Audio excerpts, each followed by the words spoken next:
Olá pessoal, tudo bem? Eu sou o psicólogo Felipe de Souza, criador do site psicologiamsn.com. Sou psicólogo já há 10 anos, trabalho em consultório, trabalho também pela internet, pelo Skype, através da orientação psicológica online. E hoje eu gostaria de responder uma questão que muitos estudantes de psicologia fazem e também incluir na minha resposta uma pergunta que me fazem diretamente para mim sobre a minha formação. A pergunta é possível ter várias abordagens dentro da psicologia? É possível utilizar diversas teorias para atender no consultório? E a pergunta para mim é qual que é a minha abordagem? Com o que eu trabalho? Bem, quando a gente está na faculdade de psicologia é muito comum que exista uma certa pressão de grupo, talvez de alguns professores, para que nós adotemos uma única linha teórica e nos especializemos, por exemplo, em comportamental, em cognitiva, em psicanálise, em Rogers, enfim, existem várias abordagens dentro da psicologia, várias teorias, várias formas de compreender o ser humano e várias técnicas também de atuação dentro do consultório. Eu digo dessa pressão não que seja realmente algo forçado e tudo mais, mas até pelo tempo é natural que nós acabemos escolhendo determinadas direções e estudemos aí durante alguns anos, depois fazendo pós-graduação, mestrado, doutorado, uma única linha. Então, existe uma questão de tempo, embora na faculdade para a gente se formar a gente tem que estudar tudo, a gente tem que passar em todas as disciplinas, mas existe um pouco dessa questão, tem que escolher. A gente tem um vídeo aqui no canal sobre como escolher a abordagem, eu dou algumas dicas quanto a isso. No fim das contas, quando a gente vai estar lá no consultório trabalhando, essa é uma pergunta que também fica. Será que essa abordagem que eu escolhi é a melhor para esse paciente que está aqui na minha frente? Ou será que eu deveria encaminhar esse paciente? Ou será que eu devo estudar uma teoria talvez mais em voga no momento, mais na moda? Existem essas questões também.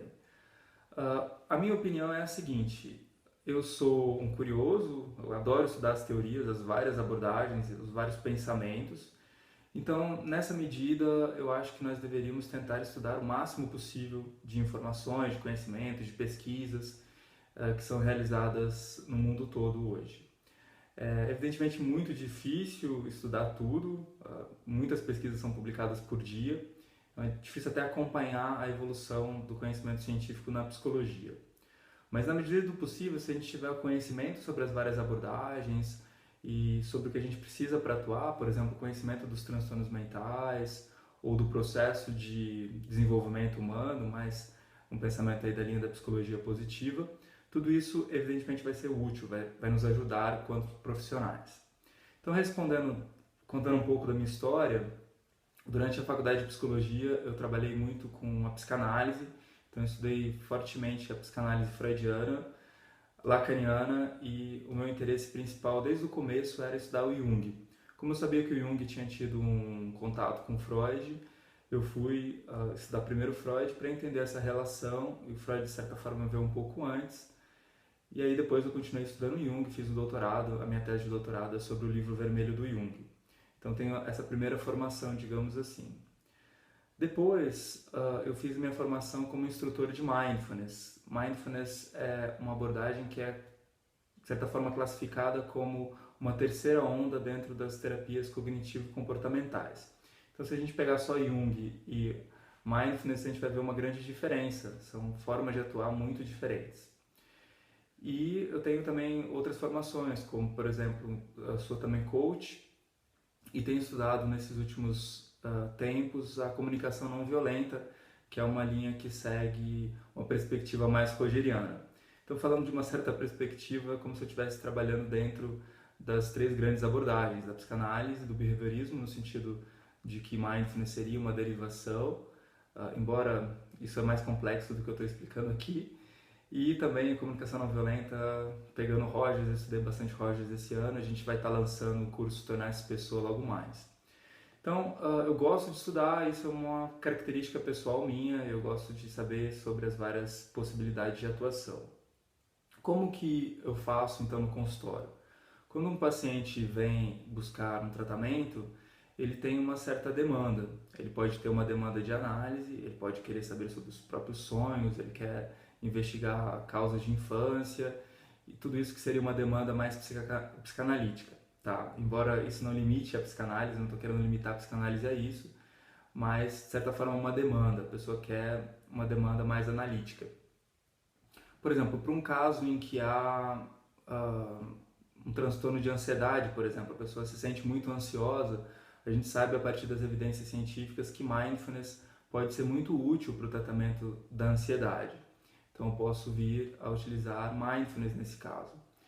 Em outras situações, como orientação profissional, que eu também trabalho muito, a orientação profissional é essa sub-área dentro da psicologia clínica que ajuda na escolha da profissão, da carreira, eu posso utilizar várias técnicas e abordagens dentro da psicologia clínica, mas não necessariamente eu vou utilizar a psicanálise, porque até o tratamento é bem mais rápido.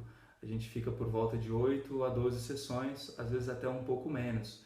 Então, algumas técnicas da psicologia cognitiva, por exemplo, podem ser úteis, algumas ferramentas até da psicologia social também podem aparecer, alguns inventários de interesse, testes psicológicos.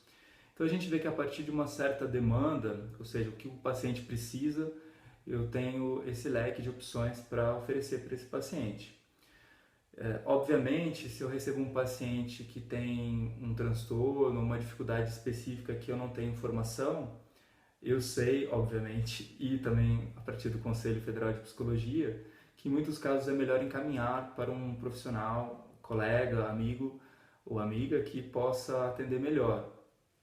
Por exemplo, se eu recebo um paciente que tem um filho com autismo, por exemplo, eu não sou especialista no tratamento do autismo, então vou encaminhar.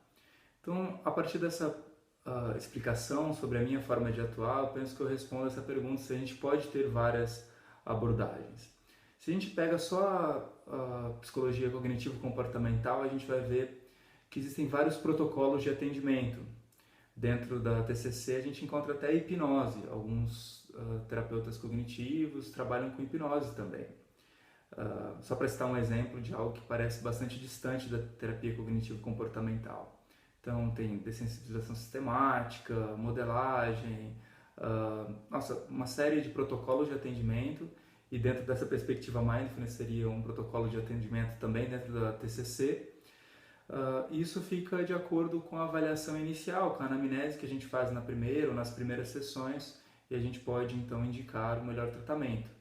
Como eu disse, pode ser comigo, dependendo se eu tiver a formação que me permita atuar bem, ou eu posso encaminhar para um profissional que saiba mais e melhor sobre aquele tipo de caso. Então, nesse sentido, a gente tem que ter responsabilidade de saber bem o que a gente está fazendo e também saber os nossos limites. Eu sou da opinião de que nós podemos trabalhar dessa forma, outros profissionais acham que não, você tem que ficar trabalhando só dentro da linha junguiana ou só dentro da linha rogeriana. E tudo bem, eu respeito essa perspectiva e para mim acho que também pode fazer sentido de acordo com talvez até a personalidade da pessoa que prefere estudar e se aprofundar sempre numa mesma abordagem. Eu já gosto de estudar diversas coisas, então fui fazendo essas formações e pretendo fazer outras no futuro. Então é isso, espero ter respondido essa pergunta que os estudantes de psicologia me fazem e também alguns clientes, pacientes que entram em contato comigo para orientação psicológica online, ou talvez com uma curiosidade para eu ter e divulgar as várias abordagens dentro da psicologia. Se tiver ficado alguma dúvida, se tiver alguma sugestão para um novo vídeo, para um novo texto no nosso site, no psicologiamsn.com, vai ser um prazer a gente continuar conversando aí nos comentários. Então até logo mais, pessoal. Um abraço.